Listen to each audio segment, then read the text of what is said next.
উইস্কো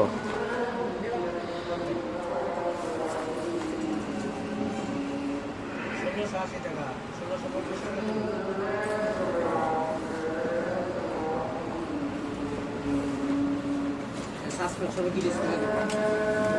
suspension গিরিস করে দিব এই যে চাকা চোকা কি করে গেছে এই যে ওস্তাদ 3 কাটা রিহুল চেন দুই চাকার কাপড় বল আর শিফটারের ব্রেকের চারটা তারই নতুন লাগাই দেবে ব্রেক ধরে ইজি পায় ঠিক আছে কেবল আছে না কেবল না কেবল যদি লাগে ওটা লাগায় তুমি বুঝেছে ব্ল্যাক লাগে আগে কালো না কালো না ব্ল্যাক সাগর সাইকেলটা দিতে যাই বসো এটা হাফ পাল্টাই বলতে হ্যাঁ ব্যারিং হাফ লাগাই আমাদের পরে কাকি না ওই সাইড দিয়ে যাও সব লাগ কমবে